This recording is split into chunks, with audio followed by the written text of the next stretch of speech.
Hello everybody, welcome to Where RV USA.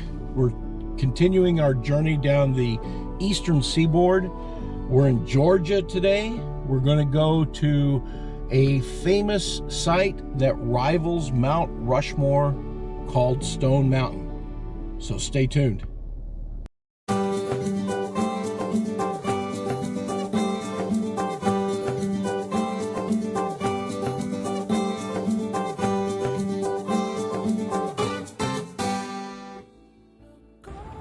Behind us you see Stone Mountain, that the Stone Mountain Park is famous for.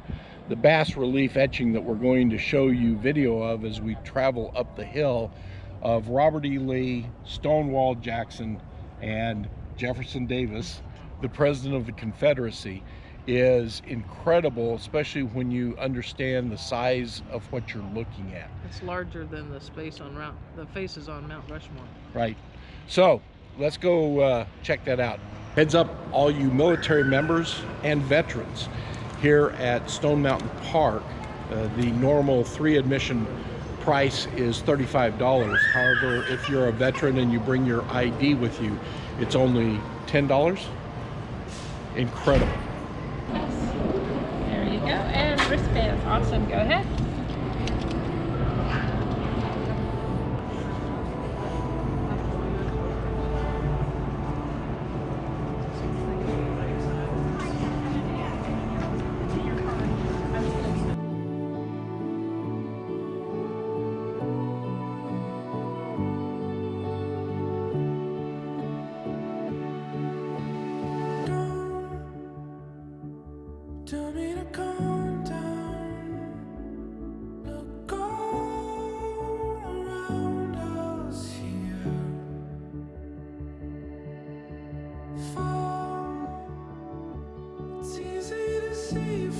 Behind me, these yellow dashed lines that you see go down to the parking lot a mile away from here, so you can actually walk up this dome. Unfortunately, we were under too big of a time constraint, so we cheated and took the tram. But it's a gorgeous view, and the vista from up here allows you to not only see Atlanta in the background, but for 60 miles in every direction. Just make sure it's a clear day.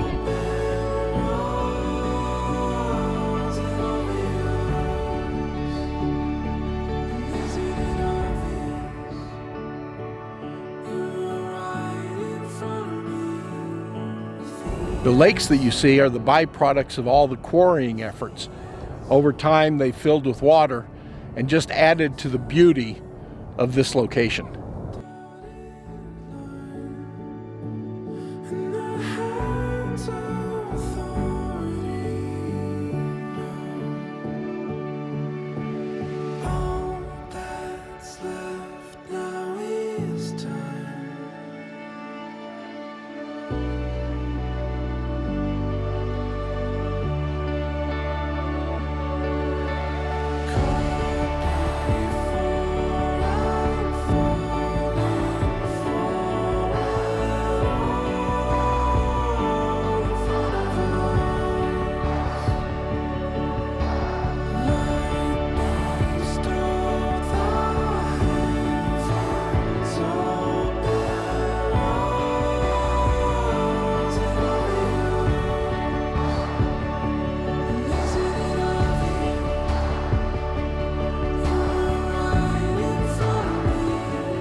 Stone Mountain is an awesome experience. The bas relief etching is incredible by itself, but the family orientation of the park allows you to make an entire day out of coming to see this Confederate Memorial. If you haven't been here yet, I strongly suggest you take the time to check it out. Stone Mountain is a quartz monzonite dome and the site of Stone Mountain Park near Stone Mountain, Georgia. At its summit, the elevation is 1,686 feet above sea level and 825 feet above the surrounding area. Stone Mountain is well known not only for the geology but also the enormous rock relief on its north face, the largest bas relief in the world. The carving depicts 3 Confederate figures, Jefferson Davis, Robert E. Lee, and Stonewall Jackson, and has been the subject of widespread controversy. Stone Mountain has 3,200 acres of natural beauty just outside of Atlanta. The park has numerous outdoor adventures and historic features for all ages. There are 15 miles of wooded nature trails throughout the park. There's also a paved route that's 5 miles around the base of the mountain. They have designated bike lanes and walking lanes. So if you want to bring your bikes here, this is a great location for you to stretch your legs and get some of that tire time. I am at the quarrying exhibit here at Stone Mountain, and it explains a little bit as to why Stone Mountain was such a desirable place to quarry granite. There was a lot of exposed rocks that they didn't have to completely excavate and dig when they first started quarrying here in the 1860s, and it continued to 1978. By the time they had finished 1978, they were digging into the ground and what is now lakes on the property. One of the terms you'll hear around granite quarries is raising the ledge. Here's a picture of men standing on a ledge, which was a large piece of granite that broke loose from the mountain, ready to be cut. It was a natural ledge created by the stone and then raised by men. They were raised by blasters, and they were often an acre or more in size. And early people who quarried this granite hammered wooden wedges into the cracks in the granite, then poured water into the crack to expand the wood and split the rock. Later, quarrying holes were drilled in the rock and 2 iron pieces were put in the holes. An iron wedge was driven down between them with steam drills, like this picture shows, made it a little bit easier, and then eventually they used explosives. So after they had cut the large pieces, then they came down to the cutting shed, where they cut them into smaller pieces, like for curbing along streets or stones for buildings. Then they had 2 finishing plants, where they would cut them with special hammers to put a smooth side on the stone, and then a polishing machine that actually polished the granite. Well, Stone Mountain granite has gone all over the world, including Tokyo, Japan, and many states in the United States, in post offices and colleges and hospitals and hotels. This granite has toured the world. Back in 1996, when the Summer Olympics were here held in Atlanta, Stone Mountain was one of the venues that they used for the archery competition and the bicycle velodrome competition.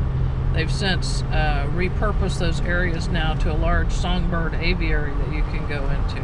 We're standing in the entrance for the Songbird Habitat Trail and the Nature Garden Trail.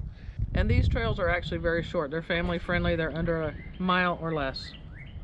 There's 2 1-mile trails that you can take, or 2 miles total if you want to explore the entire area. Very flat, very friendly, easy for young children. Dogs on a leash. The Songbird Trail is incredibly peaceful. Right now, being the middle of February, it's a little deserted by the birds, but it is still an incredible experience to come walk it. Very peaceful.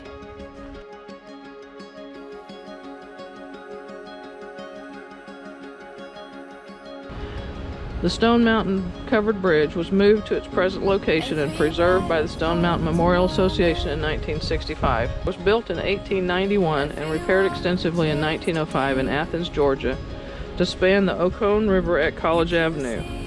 This town lattice truss covered bridge is one of 4 known surviving examples of Washington King's work. Large campground here at Stone Mountain. I think they have about 400 spaces. They're along the lake, and some are full hookups, some have playground areas with access to that kind of thing for young kids. And it's in a really pretty, beautiful wooded area. There are some spaces, obviously, so you can get your satellite hookups. And it's part of the park here. Russ and Val here. We just finished our tour of Stone Mountain. Spectacular. There's all kinds of things to do besides just to go see the memorial. You can bike, hike, there's golf, there's an RV park, there's miniature golf, there's a rope course. In the summer there's a water park area.